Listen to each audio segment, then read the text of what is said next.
Well, I have done a couple of interviews prior to this one, CERN. You might have seen the one I did with Boomer Mama. You might have seen the one I did with Larry Goldberg, and both of them people really seemed to like. So we thought, hey, it might be time to do some additional person from the community. And I took a vote, and I didn't win. you came in among the top two. So, out of all my co-hosts, you came I in was probably in the top 50. no, you came in the top two. But we won't bother to mention who was in first. But he might, who knows, the person who came in that number one slot might eventually do this adventure as well. Anyway, listen, CERN, I always start off with this question. I did give you time to think about it because I hate empty spaces where nobody's saying anything. So I begin with this question because there have been some studies done that what people think they're going to be, what they answer the question when they were 12 years old. Somebody says, "What are you going to be when you grow up?" That is the most accurate predictor of what actually turns out to be the case. So the first question I have for you today is, can you recall, do you remember what it was? Would you have said to somebody if they'd asked you when you're 12 what you want to be when you grow up? Yeah, in my case, it was not an accurate predictor. I wanted to be the world's best runner. The world's best runner. Yeah. And I pursued that dream for about 10, 12, maybe 15 years in total Uh-huh. and had some success at it, but that's not what I'm doing today. It's certainly not what you're doing today. However, it was a predictor. You did actually pursue it into even adulthood. So that wasn't too bad. Was there any second place, second other things that might have been on that list if you'd been asked? I wish I could remember. Uh-huh. But I think I was pretty focused on that. So I On the certainly running. was, certainly from age 15 through about 22. Hmm. But even before 15, I was already running and competing, but started really training at age 15. Okay. And that was a big focus of my life for those years.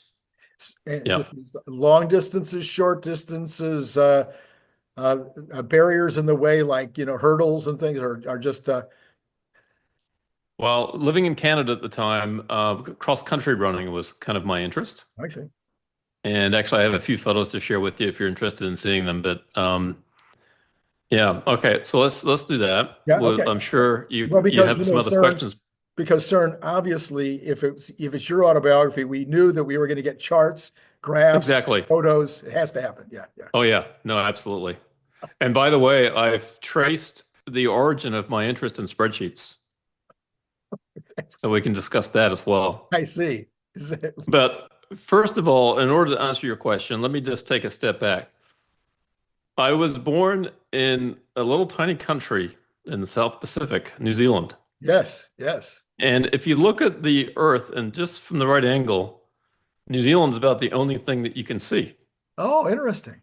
Here it is down here in the lower left. Uh-huh. Uh-huh. This is Australia coming into view, I'd imagine a little bit over here, Antarctica perhaps, but otherwise you don't really see too much of anything other than the Huh. Pacific Ocean. Isn't that wild? I would imagine a few aliens have, flown by the planet and said, "Oh, nothing's going on there. It's just ocean." Yeah, that's right. Yeah. So when you were in New Zealand, you were in New Zealand for what years? I was born there and I left there when I was 10 years old. Oh, so you have like memories of New Zealand. Oh yeah. Yeah. And by the way, this is how the world is supposed to look. Right, right. New Zealand's on the top. I Here we are see. here. Okay. And actually, I was born at the southern end of the South Island, so at the very tippy top here, or on a normal map at the bottom. Right, right, right. Fairly remote place. Very remote. Not too many other places in the world that are more southerly than here, except perhaps southern Argentina and Chile, and of course in Antarctica. Right, right, right. Yeah. So do you think that being born in a place that remote and surrounded by ocean had any impact on who you are today? That's a good question. I mean, it definitely had an impact on me. Does it define me? I don't think so. But I think being born in New Zealand and living there, I think gives me perhaps a bit more of a worldly view than if you were just born and live in the same country your whole life. Right, right. Um, I remember being extremely excited to move to Canada when I was 10 years old. Hmm. And that really seemed to have sort of set something off in me that I suddenly became a motivated student. Oh, When I was in New Zealand, I was a very shy kid, didn't particularly do that well in school, didn't really have a whole lot of friends. hmm. And then when I came to Canada, it was the exact opposite. Wow. So I really came out of my shell with that move. And so I'm not sure what was so exciting about the idea of moving to Canada at age 10, but it really changed my life. So, all right. So you were shy, and now there was how many kids would there have been? As it was it a fairly large little community there, or In New Zealand, yeah, the town I lived in, I'm not sure what the population was. It wasn't that big. And here's one of the first photos that I know of me. I was I see. pretty cute back then. Not bad, not bad. Yeah. Not bad. Yeah, the diaper might have needed changing, but otherwise looking pretty good. Yeah, even at this point, I guess I was such a good runner that my parents had to tie me up to make sure. That's undoubtedly true. Yeah. Uh, Um, and then I'll just share these with you. This is kind of fun on a couple different levels. So my mom used to make birthday cakes for us. oh, okay. And I think this is a bit of a predictor because my first birthday, I had a bear cake. Uh-huh. So I guess that meant that I would be involved in the stock market Stock at some market. point. That's right. That must be it. 100%. Yeah. And then you'll see a theme in all these photos. I'm holding a car. Well, yeah.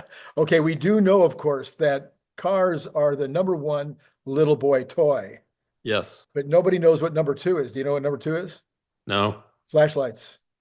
Interesting. Yep, yep. Or lights, little things, anything with a light. Sure. Yeah. Well, we didn't have lights back then in those years, but we had toy cars, Matchbox cars. And then here's my second birthday. I wanted a train cake, and then you can see I'm holding another car. Yeah, yeah. Okay. Looking pretty spiffy with my hair back. And then by the time I got to age 3, my parents gave up on my hair. And later This you is gave up on your hair. well, at that point, I think they did because I wasn't, yeah, I wasn't certainly wasn't doing anything. But then I was into houses. I got a house cake, Ah, yeah, yeah. and that persisted through age 4 as well. Hmm. But you can see here, I've got 3 cars now. I'm really moving up in the world. Yeah. This is a Volkswagen van, and so my parents must have known that if you have a Volkswagen van, it's going to break down a lot. So there's a tow truck that was part of this as well. It's the last one in line there. So yeah, those were some pretty good years. I asked my mom what kind of birthday cake I wanted, and that's what she made me. You make it. Yeah. Yeah. Very cool. All right. So Um, so I think I was trying to go back and answer your question. which one? Um, but here's a beautiful scene from New Zealand, family trip in the mountains. Okay. I'm the youngest there in the red shirt, and New Zealand is a beautiful place to hike. And I think that, my love of mountains probably Right. came from these family experiences. And you guys spend a lot of time going on mountain excursions? Um, it was kind of hard not to because where we lived was surrounded by mountains. I So see. Okay. you pretty much went anywhere, there would be mountains involved. Yeah. Yeah. And then, so back to your question. So when I was younger, this is a photo from high school, Mm-hmm. Mm-hmm. winning I think it was a 3,000-meter race in high school. And so I had a lot of success in running. Mm-hmm.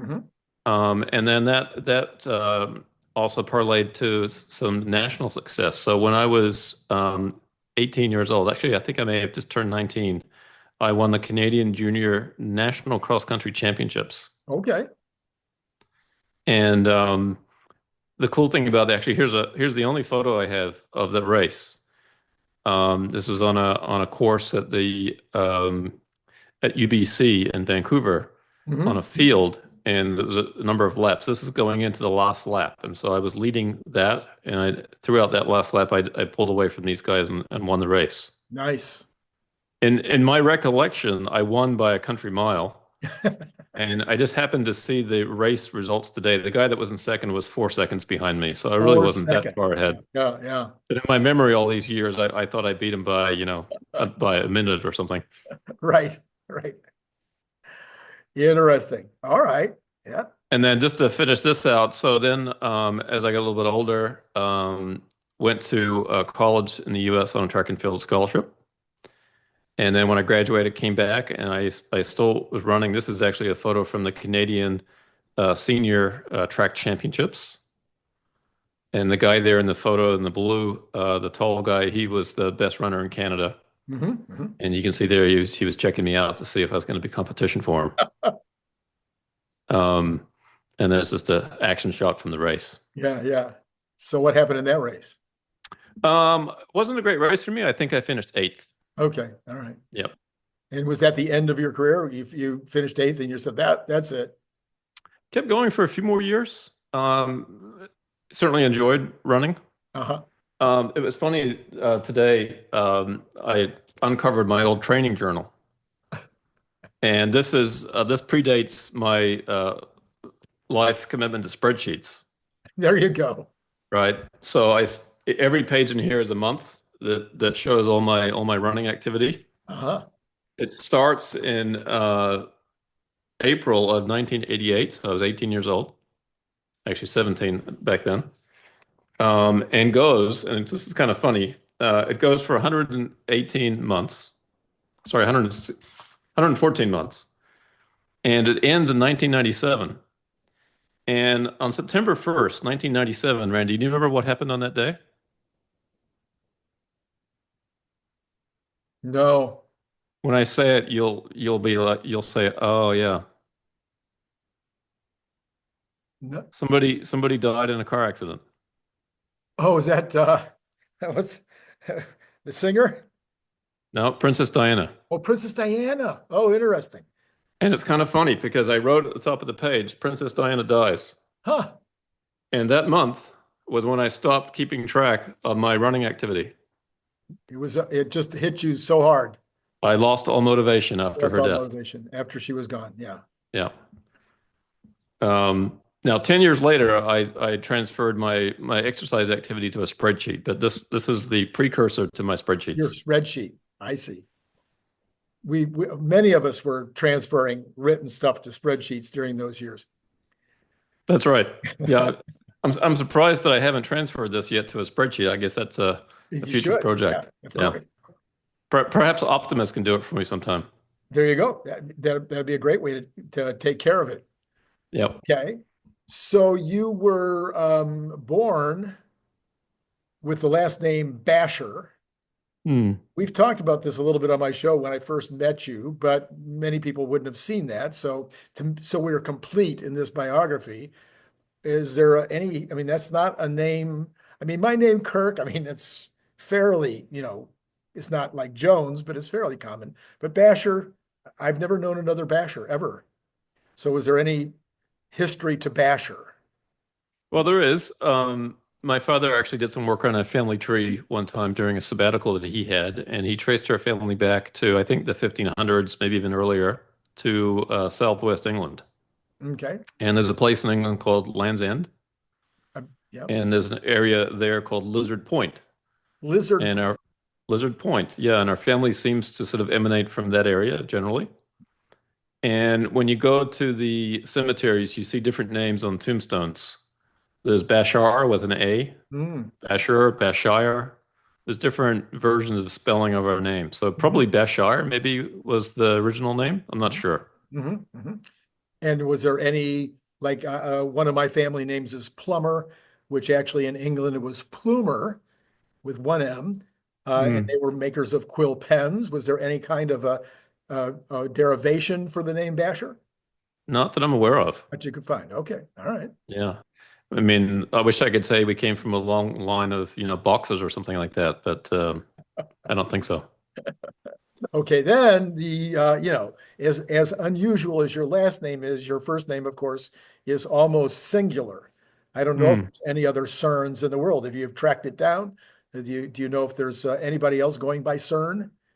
I haven't come across another person yet. Right.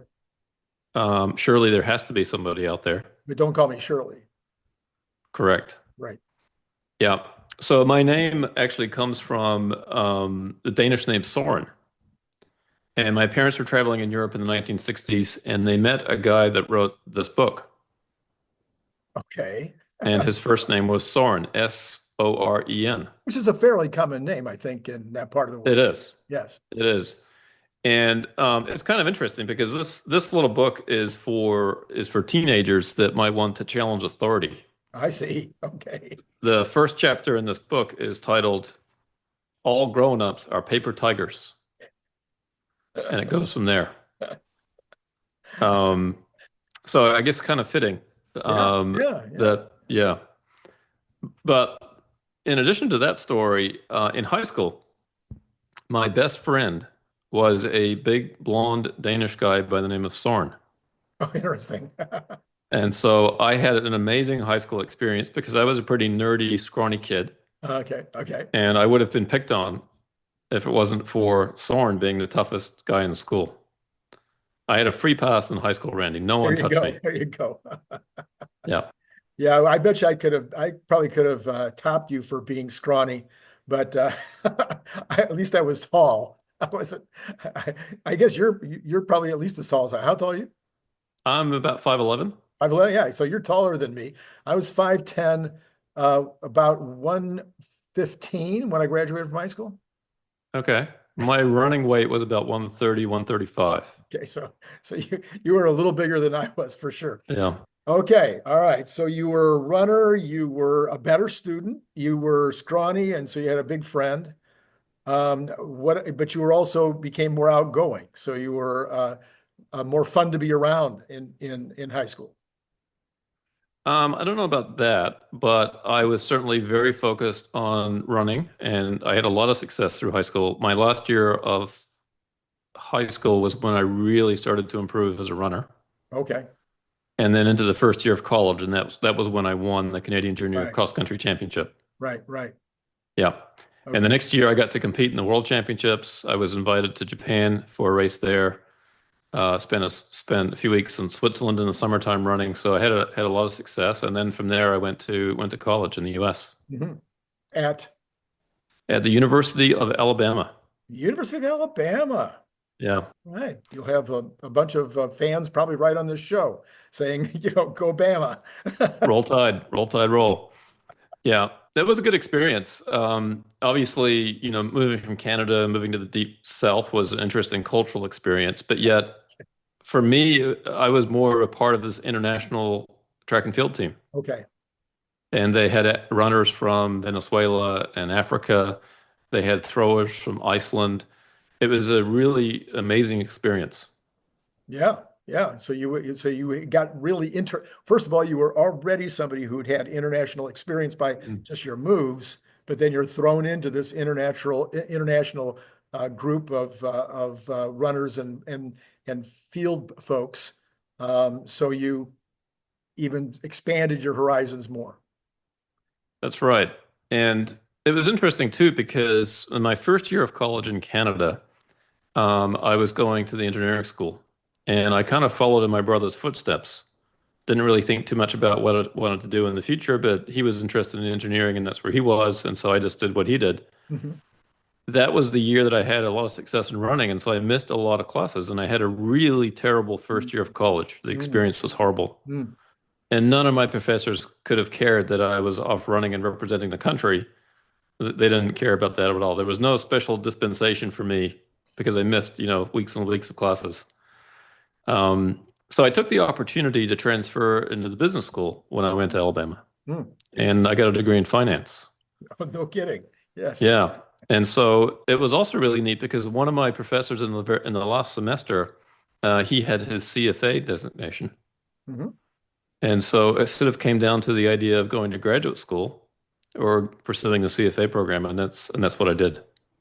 Got it. Got it. Okay. So that's what your career was kind of made for you in your last semester of undergrad.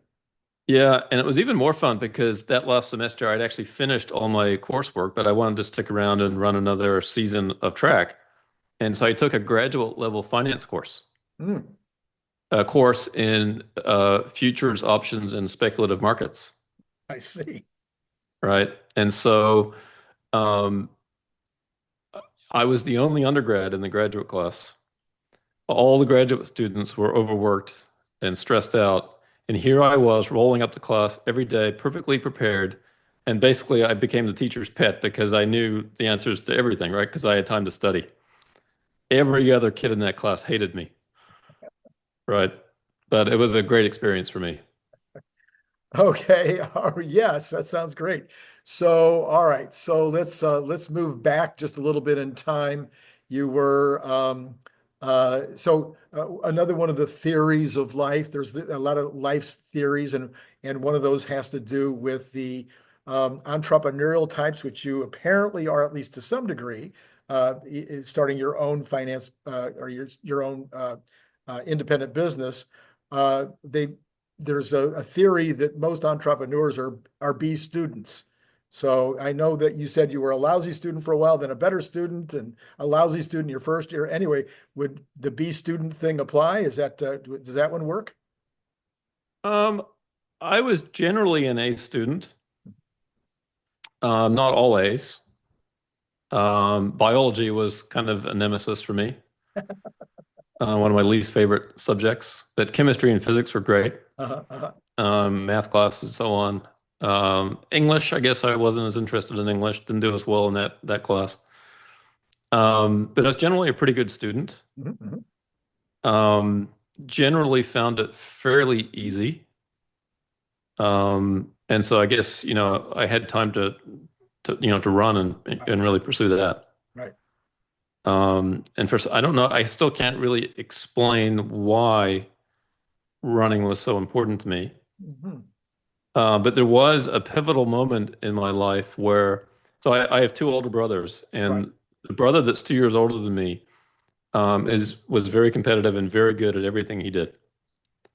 Right. And so for me to follow in his footsteps kind of was a smart move. Mhm. But I would keep trying to compete with him in different sports, Mhm. and he would crush me in everything that we did. Absolutely crush me because he was so good And older. and older, a couple of years older, which makes all the difference when you're growing up. Absolutely. There was one day I think I was probably, I don't know, maybe 14 years old. And I challenged him to a race behind our house up this long hill that was probably about half a mile. And make a long story short, I beat him. Yeah. Yeah. And to his credit, instead of making up some excuse as to why he lost, there and then on that spot, he said, "Well, sir, that was impressive. You must be a really good runner because you Wow. destroyed me." Yeah. He gave me kind of key encouragement at that moment. Yeah. And so I think something clicked in my head. It's like, oh my gosh, if I can beat my brother at this, then I must be good at it. And or what they say about each additional child. They have these birth order book ideas too, and they say that the second child looks for niches that the first child is not already enjoying, and so they the first child tends to be good at everything. The second child comes along and says, well, but he's not good at art, so I'll be an artist. Third child comes along and goes, what's left for me and for you? Apparently running to finish that birth order idea. Most of the time, though, it's a comedian.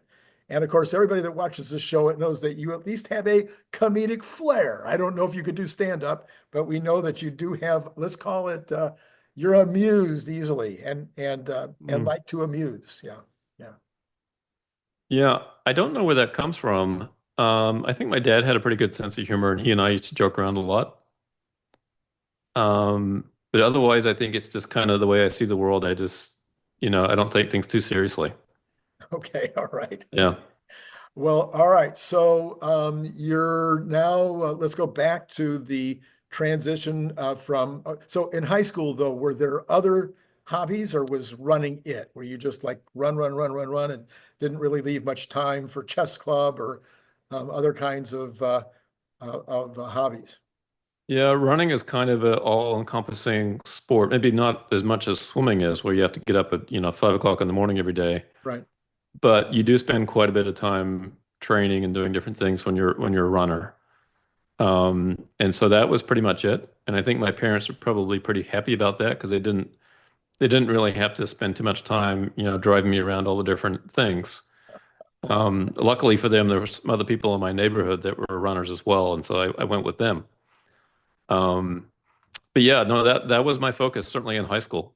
Yeah. In junior high, I was in the band. I played trumpet. Mhm. I enjoyed that. Don't know how good I was, but I certainly enjoyed it. So you were, as a runner, this was before earphones, right?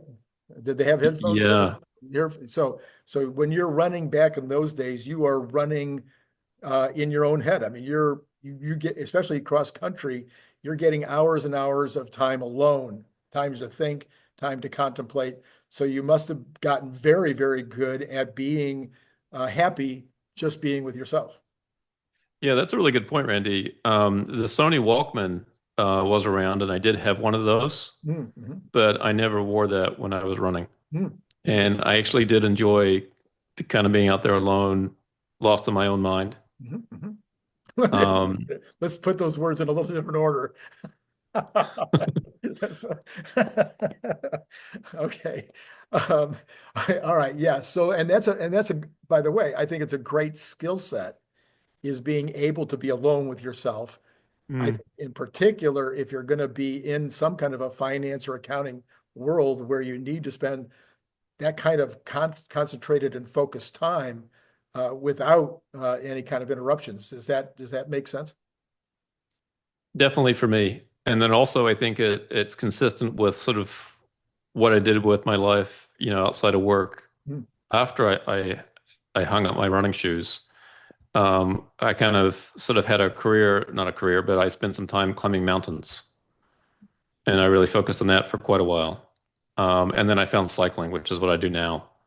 So And I if you go think to, oh, I'm sorry, go ahead, finish. I was just going to say both of those activities I think are very much like running, where you're in your own mind. Right, Yeah. right, right.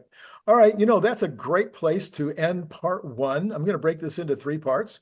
So, Cern, if you don't mind, we're going to do a conclusion here of part one, where you're going from being a runner to being a mountain climber. I think that will be fascinating. I have all kinds of questions about your mountain climbing years. And maybe you'll have a picture or two for us as You well. do? I bet you do. All right. So come back for part two. Cern, thanks for joining us for part one. And to all of you out there, it's been great talking to you.